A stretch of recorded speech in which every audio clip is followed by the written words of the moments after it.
Baik, teman-teman, hari ini adalah materi terakhir ya, dan materi terakhir ini nanti kita akan belajar teknik pekerjaan beberapa soal reading yang bisa dibilang paling sulit. Namanya adalah inference. Nah, kenapa kok paling sulit? Karena jawabannya nggak ada di teks, teman-teman. Yang ada di teks hanyalah petunjuk teman-teman untuk menjawab, ya. Nah, jadi langsung saja, seperti yang kita pelajari sebelumnya, di reading nanti teman-teman akan diberi soal yang totalnya adalah 50 soal. Nanti 50 soal itu ada sekitar 5 teks yang diikuti oleh sekitar 10 pertanyaan setiap teksnya. Oke, dan waktu mengerjakan teman-teman itu hanyalah 55 menit. Jadi anggap saja teman-teman hanya punya waktu 1 menit lebih dikit untuk mengerjakan setiap soal di reading, gitu ya. Nah, kalau umumnya buat mungkin buat teman-teman yang belum pernah ngambil kursus misalnya atau belum pernah tes, itu biasanya ketika tes nanti itu pasti akan membaca soal maksud saya membaca teksnya dulu, ya. Yang mana itu nanti bakal menghabiskan banyak waktu, teman-teman. Dan kita nanti pasti akan bolak-balik baca lagi gitu dan itu akan banyak menyita waktu. Jadi saran saya jangan menggunakan cara itu. Ya, jadi baca dulu soalnya, kita cari yang dibutuhkan apa, kita cari tahu dulu yang dibutuhkan apa di teks. Nah, nanti kalau teman-teman sudah tahu yang ditanyakan atau yang harus dicari teman-teman apa, baru kita lari ke teks gitu ya. Jadi bukan ke teksnya dulu, tapi ke soalnya dulu. Nah, dari soal tadi, dari memahami jenis soalnya tadi, yang saya sampaikan nanti ada 3 jenis cara mengerjakan berdasarkan soalnya itu menanyakan apa gitu ya.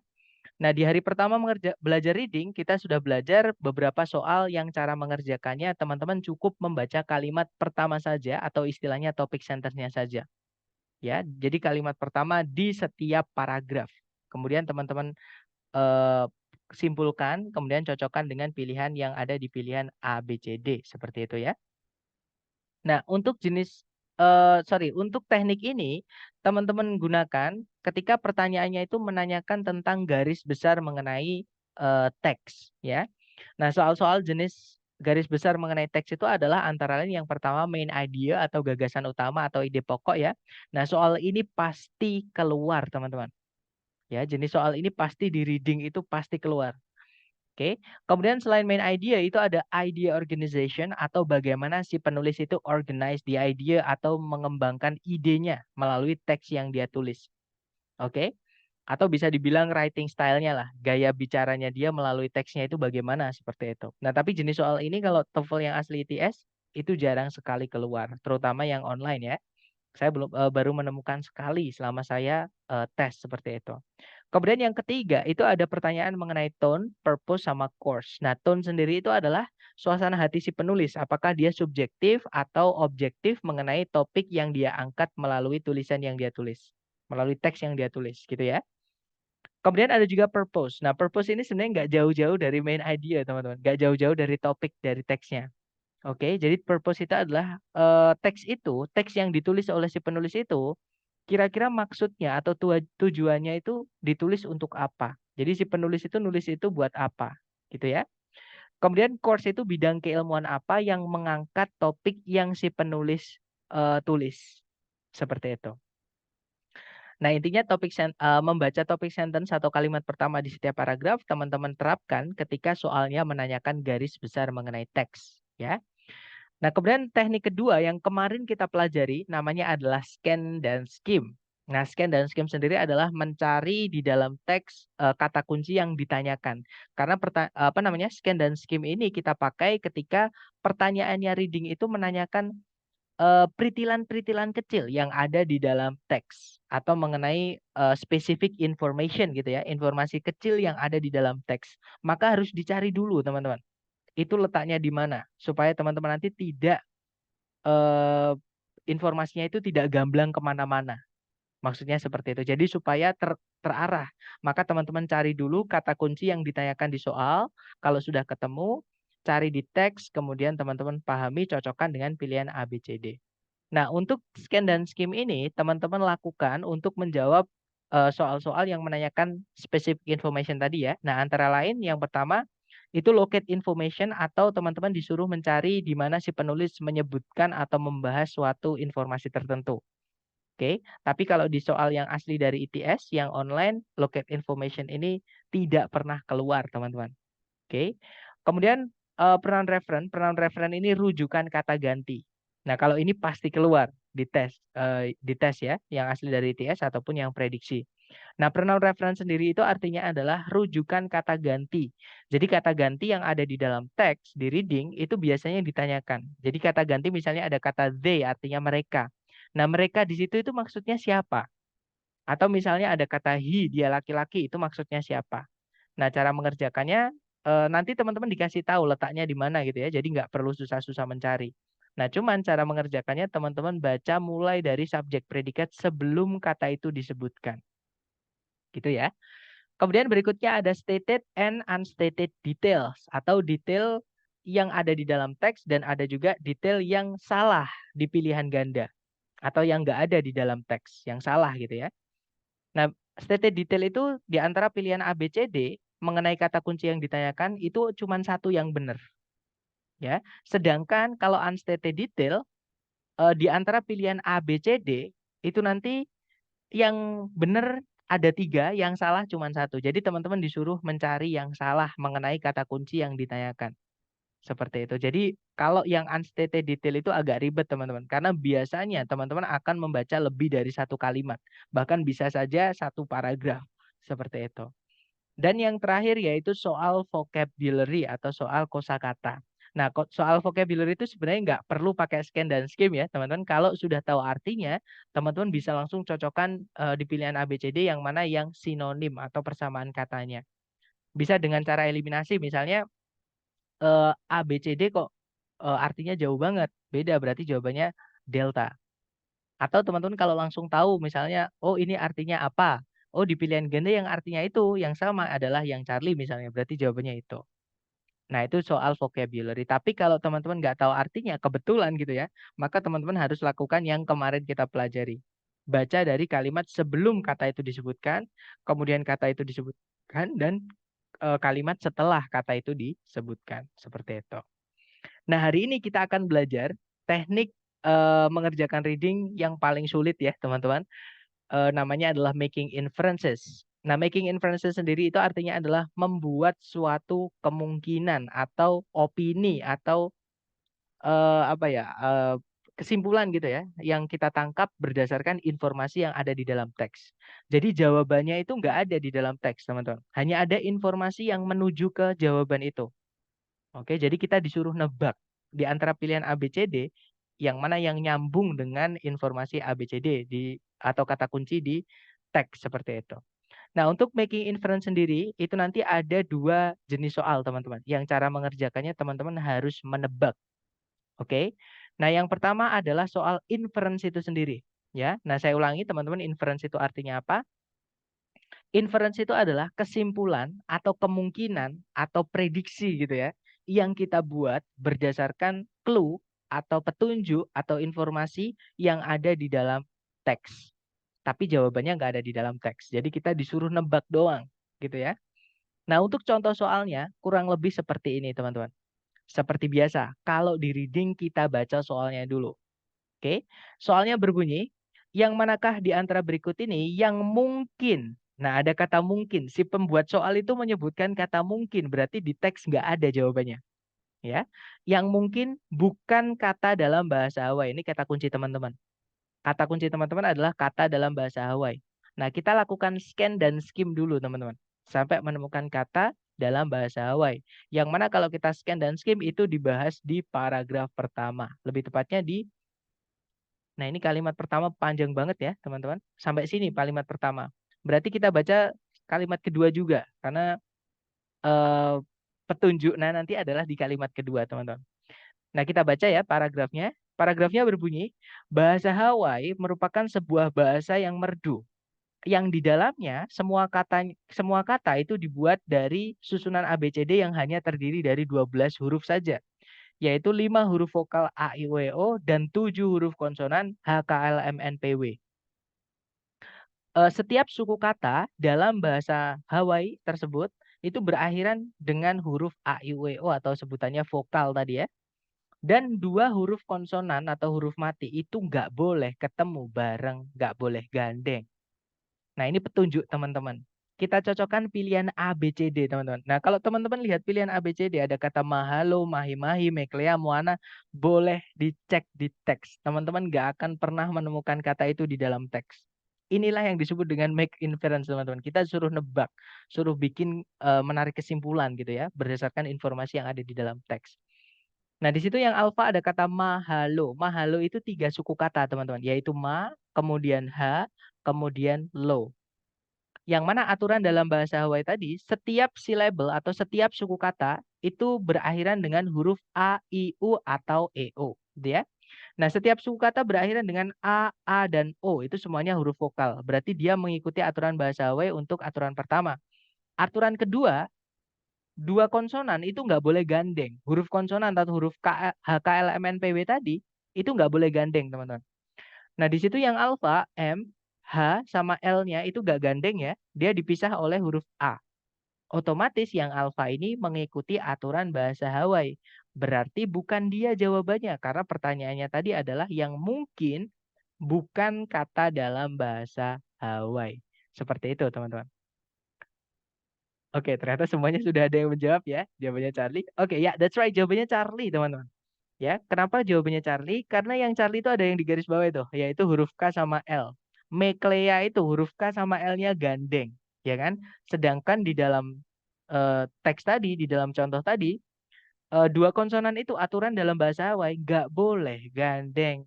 Sedangkan yang Charlie itu ada huruf konsonan yang gandeng. Berarti yang kemungkinan bukan kata dalam bahasa Hawaii adalah yang Charlie. Karena dia tidak mengikuti aturan dalam bahasa Hawaii. Seperti itu, teman-teman.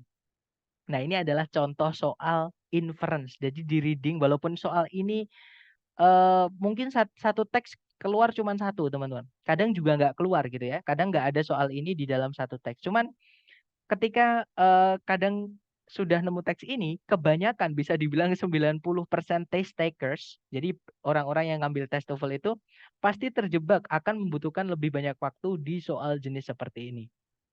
Oke, karena yaitu jawabannya nggak ada di teks dan harus melakukan scan dan skim dulu dan menganalisa, menganalogi.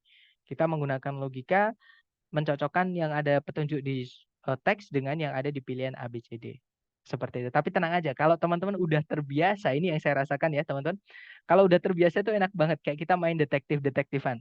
Kayak kita kayak nonton film detektif Conan dan sebagainya gitu ya.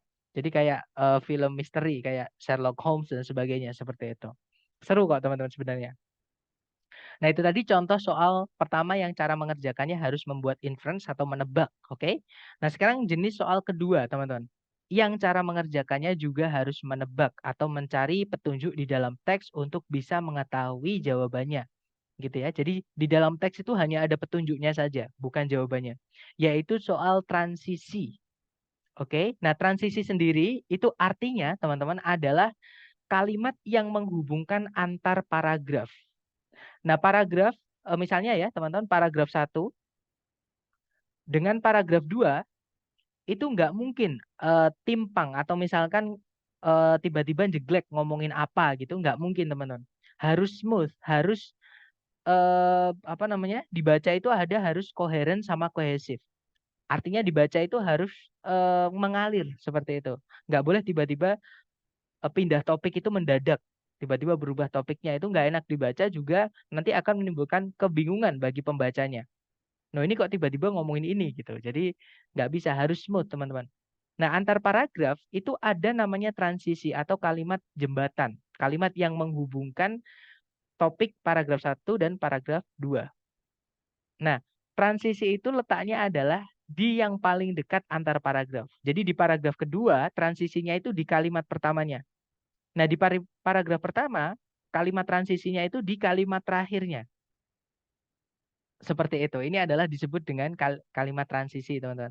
Nah, kalimat transisi ini nanti bisa jadi petunjuk teman-teman untuk menjawab soal yang mana teman-teman diminta untuk menebak. Kira-kira kalau sebelumnya teks itu kita masukkan paragraf atau setelahnya teks itu kita masukkan paragraf. Nah, paragraf ini tadi itu nanti membahas tentang apa? Ya. Jadi kalau pertanyaannya tentang preceding atau yang mendahului teks ya, Jadi preceding atau yang mendahului teks, maka teman-teman baca transisinya yaitu di kalimat paling atas di teks tersebut atau kalimat pertama. Tapi kalau pertanyaannya adalah following atau paragraf yang mengikuti teks tersebut, following, gitu ya. Nah, maka teman-teman baca transisinya yaitu kalimat paling dekat, berarti kalimat terakhirnya. Oke, nanti teman-teman akan tahu kira-kira apa yang akan diangkat di paragraf setelahnya atau apa yang sudah dibahas di paragraf sebelumnya teks tersebut dari transisi tadi. Nah, untuk contoh soalnya kurang lebih seperti ini, teman-teman. Seperti biasa, kalau reading dibaca soalnya dulu. Di situ soalnya berbunyi, paragraf yang mendahului teks ini kemungkinan besar membahas. Nah, karena yang ditanyakan adalah yang mendahului. Nah, kemungkinan ya, berarti kita suruh nebak, teman-teman. Maka kita baca kalimat terdekat dengan paragraf yang mendahului ini, yaitu kalimat pertama. Nah, kalimat pertama itu berbunyi, mitos yang lain mengenai lautan membahas Davy Jones. Nah, tiba-tiba dia bilang mitos yang lain mengenai lautan membahas tentang Davy Jones. Berarti artinya di paragraf sebelumnya ini itu juga ada mitos, teman-teman, mengenai lautan. Tapi bukan tentang Davy Jones, karena Davy Jones ini termasuk mitos yang lain dari yang sebelumnya sudah dibahas. Gitu ya. Nah, kalau kita cek di pilihan A, B, C, D, yang alfa sama yang bravo tidak mungkin jadi jawaban. Kenapa? Karena dia menyebutkan Davy Jones. Sedangkan Davy Jones itu baru dibahas atau baru diperkenalkan di paragraf ini. Artinya di paragraf ini belum ada di paragraf atasnya. Davy Jones itu nggak boleh disebutkan di paragraf atasnya kalau dia baru diperkenalkan di sini. Gitu ya. Nanti alurnya mundur jadi nggak jelas gitu. Nah, jadi alfa sama bravo nggak bisa. Nah, jawabannya adalah yang Charlie. Di situ berbunyi, cerita tradisional yang berbeda, maksudnya cerita tradisional itu mitos gitu ya, atau cerita rakyat gitu ya. Jadi mitos yang berbeda dari lautan atau mengenai lautan. Seperti itu. Nah, dari kedua contoh untuk dua tipe soal inference tadi, mungkin ada yang ingin ditanyakan dulu dari teman-teman. Silakan kalau ada pertanyaan sebelum kita ke latihan buat teman-teman. Silakan teman-teman.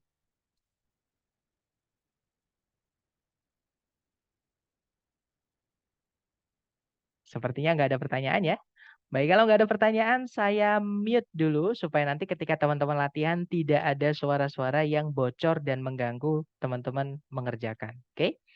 Silahkan seperti biasa dicoba dulu, waktunya 1 menit, dimulai dari sekarang. Silahkan teman-teman.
Oke, waktu habis. Silahkan jawabnya teman-teman boleh dikirim di chat dulu ya. Sedapatnya teman-teman, salah nggak apa-apa, nanti kita bahas bareng. Ada jawaban bravo, bravo, bravo, dan saya lihat semuanya menjawab bravo ya. Mari kita cek bareng teman-teman. Seperti biasa di reading kita baca soalnya dulu. Di situ soalnya berbunyi, paragraf yang mendahului teks ini kemungkinan besar membahas. Nah, karena yang ditanyakan yang mendahului, maka kita baca kalimat pertama ya. Nah, kalimat pertama berbunyi, meskipun elang gundul adalah satu simbol atau salah satu gitu ya, salah satu simbol nasional dari Amerika Serikat, dia itu tidak hanya dia itu bukanlah satu-satunya, maksudnya gitu ya. Karena kalau kita baca kalimat setelahnya itu membahas tentang Uncle Sam. Berarti paragraf ini ngomongin tentang Uncle Sam, teman-teman. Simbol Amerika Serikat yang lain selain bald eagle. Berarti paragraf sebelumnya ini itu pasti ngomongin tentang bald eagle. gitu ya. Nggak mungkin ngomongin Uncle Sam. Uncle Sam baru dibahas di sini dan Uncle Sam itu dianggap sebagai selain Bald Eagle gitu ya. Selain Bald Eagle itu ada lagi simbol Amerika Serikat yaitu Uncle Sam dan dibahas di paragraf ini. Berarti paragraf sebelumnya ngomongin tentang Bald Eagle yang disebutkan di awal, gitu ya. Nah, berarti jawabannya adalah yang Bravo, the bald eagle which symbolizes the United States. That's right, teman-teman. Elang gundul yang menyimbolkan Amerika Serikat. Seperti itu. Oke, good job. Lanjut ke nomor berikutnya. Silahkan, 1 menit dimulai dari sekarang. Silahkan, teman-teman.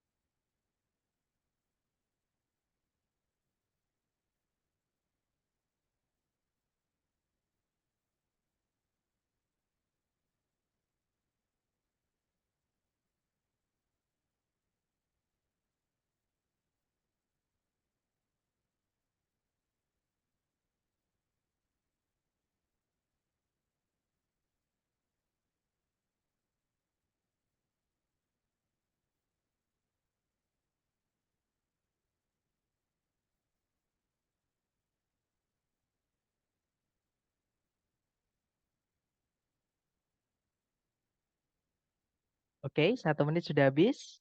Dan ada jawaban Alpha, ada juga Bravo. Mari kita cek ya, teman-teman. Seperti biasa, kita baca dulu soalnya. Nah, di situ soalnya berbunyi, nama dari komposisi atau maksudnya karya-karya lagunya gitu ya, komposisi lagunya Scott Joplin yang paling terkenal mungkin datang dari.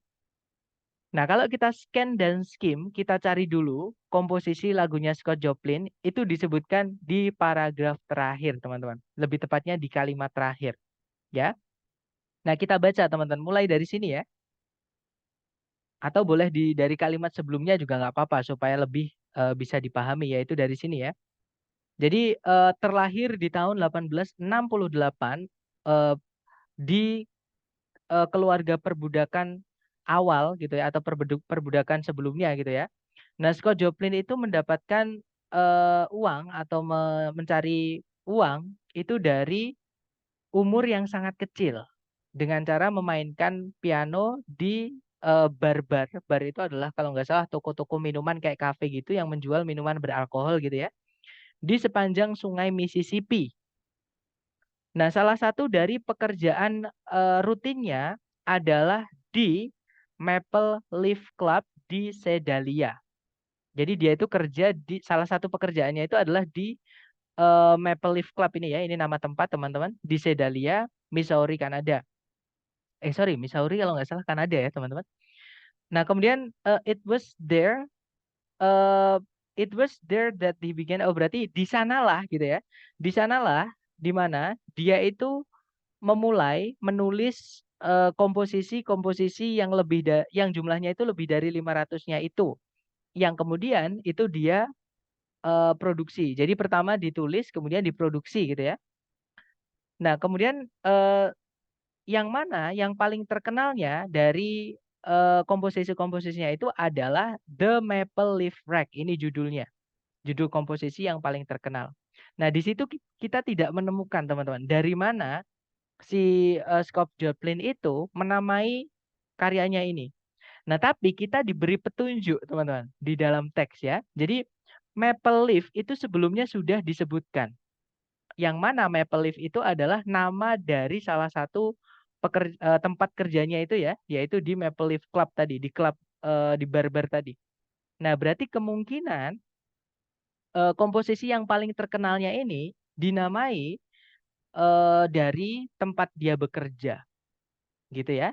Nah, berarti jawaban yang paling tepat itu adalah yang alpha ya, teman-teman. The name of a saloon, saloon itu nama lain dari bar, istilah lain dari bar gitu ya, tempat minum-minum seperti itu.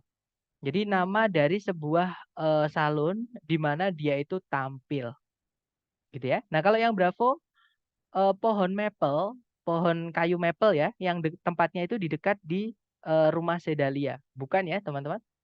Nah, kalau yang Charlie nama dari kota di mana dia dilahirkan, bukan teman-teman. Karena tidak ada di situ keterangan di mana dia dilahirkan gitu ya. Dia cuma kapan dilahirkan itu ada, tapi di mana dia dilahirkan itu nggak ada. Jadi kita nggak tahu di mana dia dilahirkan, bagaimana kita bisa tahu namanya itu adalah Maple Leaf Rag gitu ya. Berarti Charlie nggak bisa. Nah, kalau yang Delta, sekolah di mana dia belajar untuk bermain piano. Itu juga bukan, jelas-jelas tadi dapat dari nama tempat kerjanya. Seperti itu. Ya, that's right. Di sesi sore tadi beberapa juga bilang tricky ya, Sat, gitu. Intinya menjebak gitu ya, menggelitik gitu. That's right, guys. Jadi memang jenis soal ini itu menuntut apa ya, kritiknya kita, telitinya kita.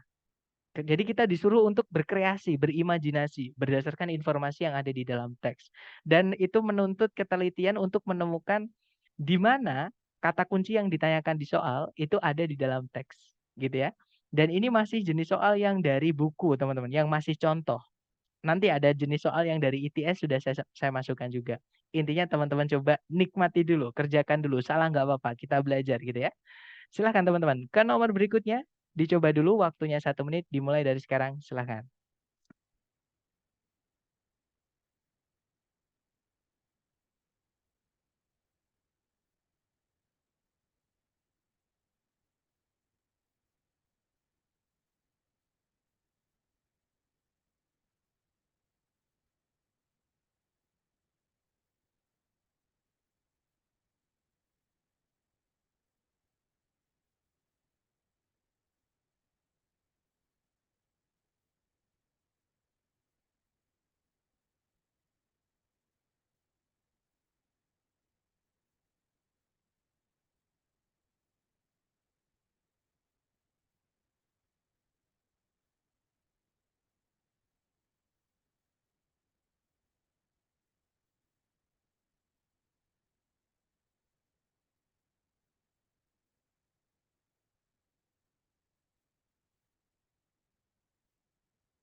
Oke, waktu habis. Silahkan jawabannya teman-teman dikirim di chat ya. Baik, ada jawaban Charlie, ada juga antara Bravo atau Charlie. Nggak apa-apa teman-teman. Misalkan teman-teman ragu antara dua jawaban, nggak apa-apa. Tulis dua-duanya. Oke, antara Charlie dan Bravo atau Charlie gitu ya. Ada juga jawaban Delta kalau nggak salah ya. Sebentar. Ya, sepertinya ada yang menjawab Delta juga. Baik, kita cek bersama teman-teman. Seperti biasa kita baca soalnya dulu kalau di reading. Di situ soalnya berbunyi, paragraf yang mengikuti, berarti setelahnya ya, teks ini kemungkinan membahas, nah transisinya berarti terletak di kalimat terakhir. Kalimat terakhir berbunyi, yang tadi ya, yang sudah kita bahas tadi teman-teman. Jadi di sanalah, maksudnya di Maple Cliff Club Sidalia tadi, dia itu mulai pertama kali menulis komposisinya yang berjumlah lebih dari 500 itu, yang kemudian dia produksi sebagai lagu gitu ya. Yang salah satunya yang paling terkenal adalah Maple Leaf Rag. Nah, berarti paragraf setelahnya itu nanti pasti nggak jauh-jauh membahas tentang komposisi yang dia tulis, teman-teman. Gitu ya.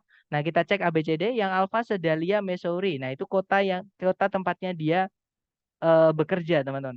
Kota tempat kerjanya dia itu berada gitu ya. Nah, bukan itu karena sudah bukan ngomongin itu lagi, tapi lebih fokus ke komposisinya. Nanti maju mundur kalau kita jawab yang Alpha. Berarti Alpha nggak bisa ya.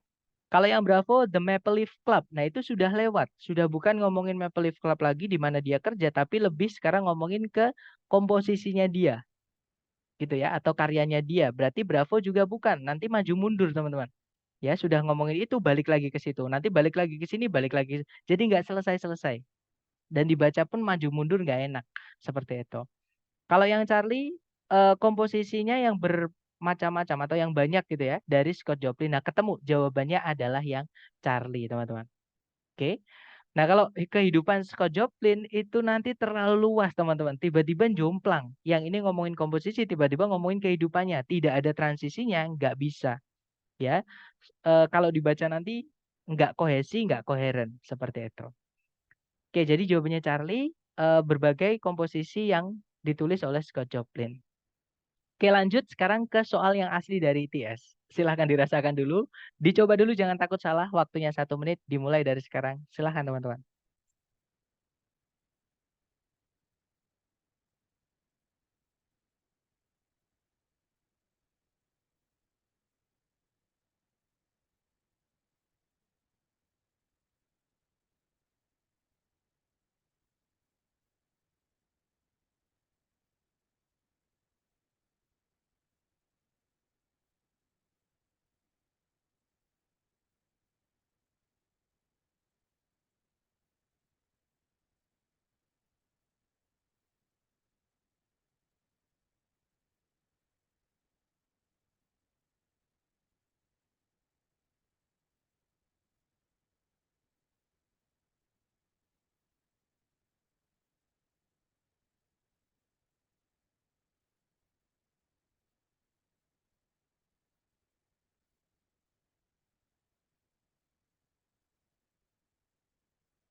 Oke, waktu habis. Silahkan yang sudah nemu jawaban boleh dikirim di chat ya. Nanti kita bahas bareng. Silahkan teman-teman.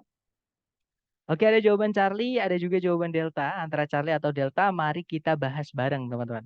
Di situ soalnya berbunyi, apa yang bisa ditarik kesimpulan dari dalam teks mengenai jumlah dari batu bara yang sedang diciptakan di zaman modern dibandingkan dengan jutaan tahun yang lalu.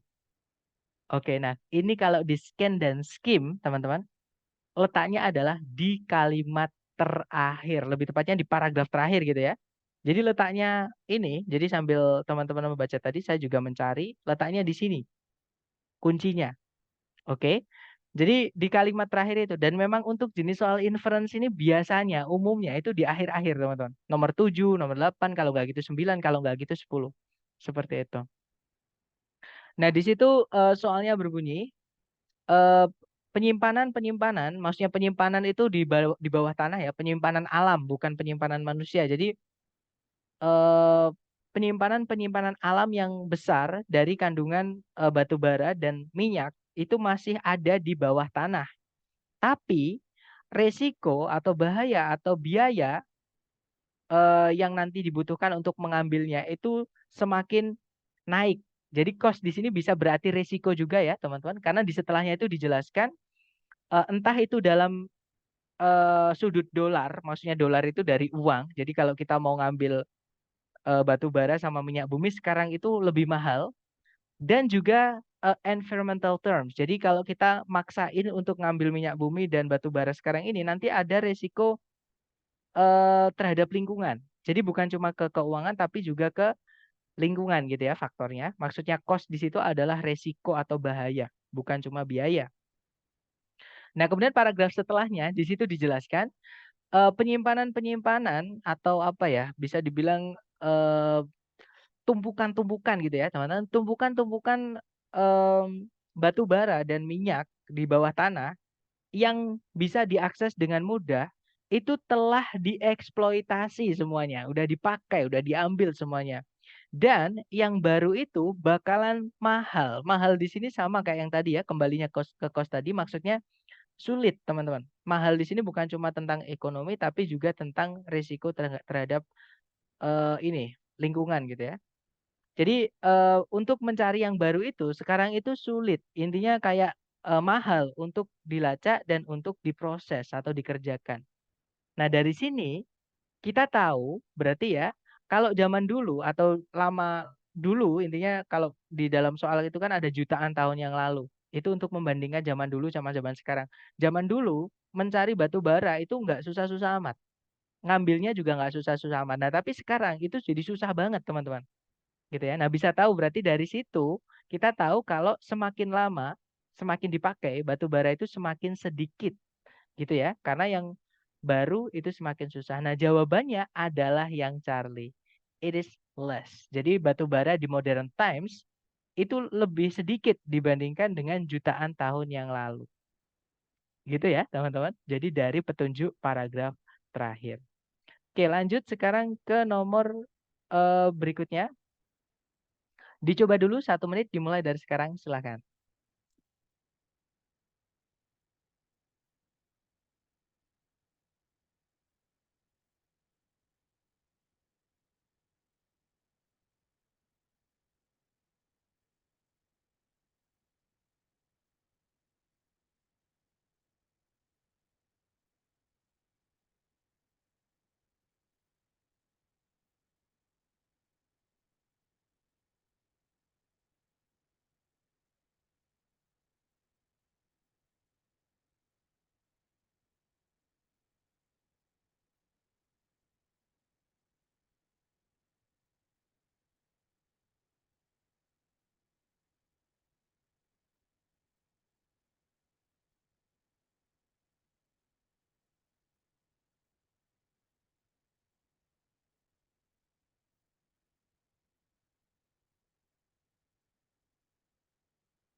Oke, thumbs up. Waktunya sudah habis dan saya lihat semuanya menjawab Charlie, ya.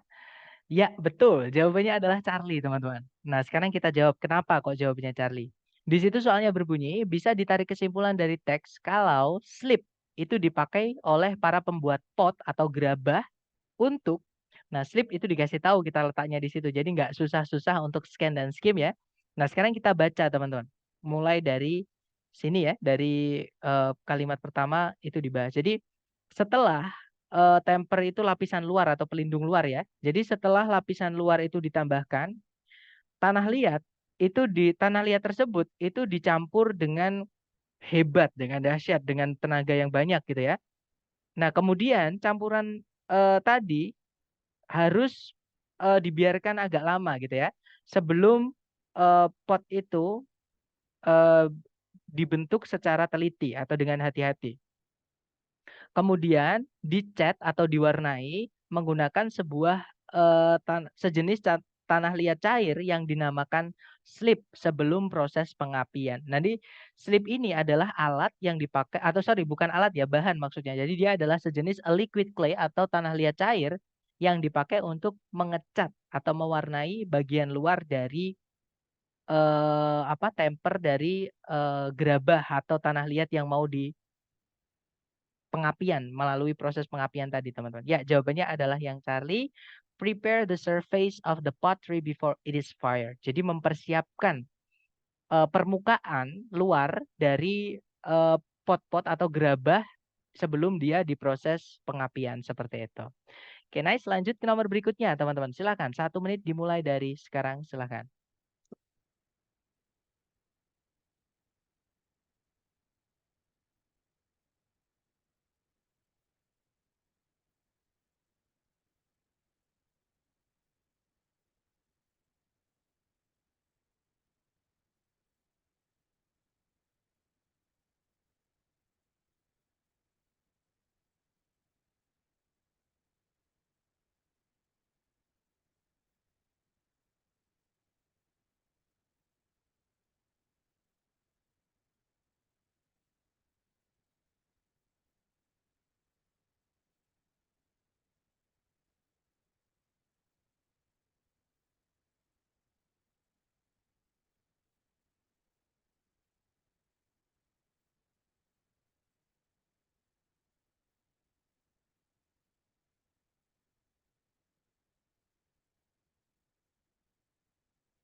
Oke, waktunya habis. Silahkan jawabannya teman-teman boleh dikirim di chat dulu ya. Kemudian kita bahas bareng teman-teman. Silahkan. Jangan takut salah dulu. Maaf teman-teman, kepencet. Nah, sebentar. Kok hilang ya? Sebentar teman-teman.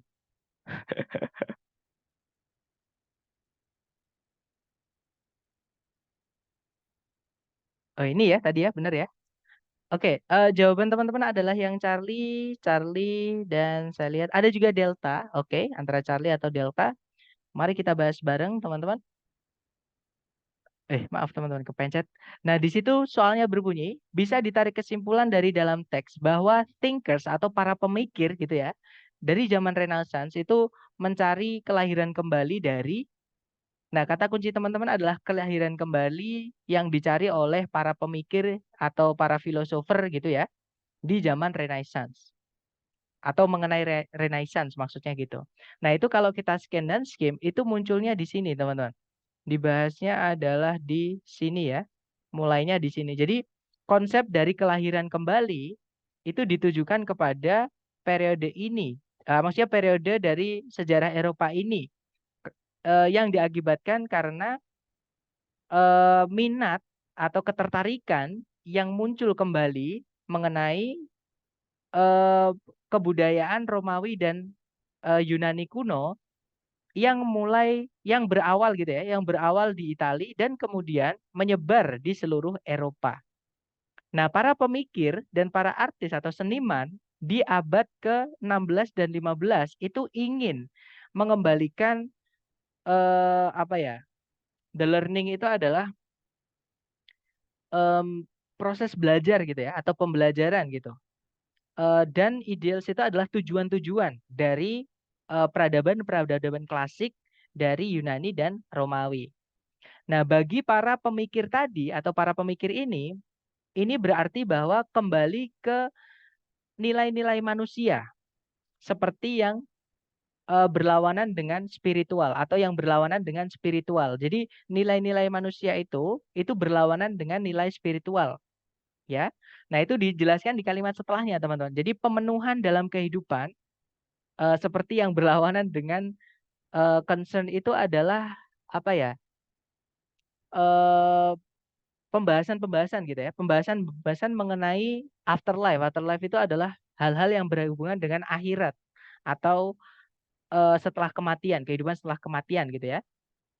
Nah, itu menjadi tujuan yang sangat diidamkan. Jadi maksudnya pemenuhan dalam kehidupan itu misalnya teman-teman, ini memang agak ini ya. Mungkin teman-teman pernah lihat gambar-gambar Romawi Yunani yang nggak pakai celana-celana itu, kadang patung lukisan itu kan nggak pakai celana. Nah, maksudnya itu teman-teman, maksudnya pemenuhan hasrat manusia itu harus dipenuhi gitu. Misalkan ingin marah ya harus marah, misalkan ingin melakukan sesuatu yang intinya itu adalah kebutuhan manusia. Kalau dalam teks ini maksudnya seperti itu. Nah, itu dijelaskan setelahnya dan mengungkapkan seluruh rentangan atau seluruh cakupan dari emosi manusia dan menikmati kesenangan-kesenangan dari panca indera itu tidak lagi sesuatu yang dianggap sesuatu yang dilarang maksudnya gitu, ya. Nah, para seniman dan penulis sekarang maksudnya pada masa itu beralih ke sekuler. Sekuler tahulah teman-teman artinya ya. Intinya melakukan atau menyukai sesuatu yang berhubungan tentang duniawi. Nah, berarti di sini maksudnya kelahiran kembali itu atau kembali ke nilai-nilai manusia itu berarti pemenuhan kebutuhan jasmani, teman-teman. Bukan rohani ya, tapi jasmani. Jadi jawaban yang paling tepat itu adalah yang Charlie. That's right. A cultural emphasis on human values. Jadi penekanan budaya mengenai nilai-nilai manusia atau kebutuhan manusia atau hakikat manusia. Seperti itu. Nah, itu tadi adalah soal terakhir yang cara mengerjakannya teman-teman harus menarik kesimpulan berdasarkan petunjuk atau informasi atau clue yang ada di dalam teks. Seperti itu ya, teman-teman. Nah, sekarang mungkin ada sebentar saya unmute dulu. Mungkin ada yang ingin ditanyakan dulu dari teman-teman mengenai jenis teknik ini atau jenis-jenis soal yang sudah kita pelajari tadi. Silahkan kalau ada pertanyaan, teman-teman. Mr. P bertanya Boleh, Mister. Monggo, Mister. Silahkan. terkait ini, Mr. P, cara mencari kata kunci di apa di Di soal teks ya? saya, ya udah susah sekali. Kalau saya baca cara cepat bacanya gimana, Mr. P? Kita baca perkata atau kita eh, langkai saja, kita fokus pada kata kunci saja gitu. Oke. Karena eh, Nah, ini pertanyaan bagus banget. kadang kebingungan kalau cari kata kuncinya, Mr. P. Jadi saya sudah dapat dari pertanyaannya Mister. Jadi kurang lebih gini. eh, ada tahap ya, teman-teman di menjawab soal ini adalah menemukan kata kunci di soal yang ditanyakan itu apa. Nah, terutama kadang kata kunci itu panjang-panjang seperti ini, teman-teman. Ya kan? Nah, jadi gini, apakah harus kita loncati tinggal kita cari kata kuncinya aja atau kita harus baca semuanya? Jawabannya harus baca semuanya, Mister. Dan harus hati-hati ya. Terutama jenis soal ini maksudnya hati-hati itu harus teliti, ya. Yang ditanyakan tentang apa gitu. Jadi di soal itu kita baca harus dengan teliti, teman-teman. Gak perlu cepet-cepet. Memang waktunya cuma singkat. Cuman gini, trust me, ketika teman-teman sudah sering-sering latihan, sering-sering membaca dengan hati-hati, ketika otak kita udah terbiasa dengan membaca hati-hati itu, lama-lama akan hafal, teman-teman. Kita akan terprogram ketika kita membaca awalnya memang hati-hati, sering gimana ya? Sering kita berlatih soal seperti ini, harus hati-hati dulu, nanti lama-lama akan hafal sendiri. Jadi ketika teman-teman sudah sering-sering ketemu soal seperti ini yang awalnya harus hati-hati, nanti bakal jadi enak banget. Tanpa hati-hati pun, otak kita akan merespon sendiri. Oh, ini biasanya itu seperti ini, biasanya seperti ini. Seperti itu, Mister. Jadi tipsnya gini, Mister. Mister harus ketika proses latihan ya, mumpung sebelum tes, itu kan teman-teman masih ada waktu latihan tuh. Maksudnya yang tes asli dari ITS, bukan yang dari lembaga. Kan kalau dari ITS kan teman-teman tergantung teman-teman ya tesnya kapan gitu. Intinya teman-teman pasti masih ada waktu untuk persiapan. Nah, itu diusahakan sebisa mungkin untuk apa namanya? Untuk mengerjakan soal, maksudnya latihan itu sebanyak mungkin, sesering mungkin, ya. Supaya apa? Supaya otaknya kita itu hafal, teman-teman. Bisa bisa memprogram atau apa namanya ya? Intinya nanti akhirnya jadi di luar kepala. Kalau kita udah kenal, kita udah sering ketemu, sudah kenal, itu nanti hafal sendiri tanpa harus hafalan. Gitu, Mister. Dapat nggak, Mister? Maksudnya seperti itu bukan? Iya, iya Mr. B. Terima kasih banyak Mr. B. Oke, dapat ya. Jadi untuk mencari kata kunci memang pertama teman-teman harus hati-hati, tapi kalau misalkan udah sering-sering dengan hati-hati dalam mencari kata kunci tadi, itu nanti bakal jadi sesuatu yang sangat mudah. Jadi sesuatu yang bukan bisa dibilang piece of cake lah, kecil lah gitu.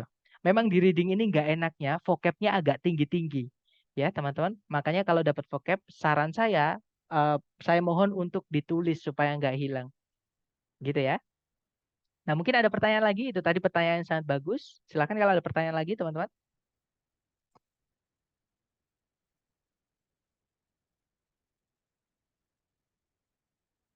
Nggak ada? Baik. Kalau nggak ada, saya mau sharing sedikit, teman-teman ya, mengenai cara menghitung nilai di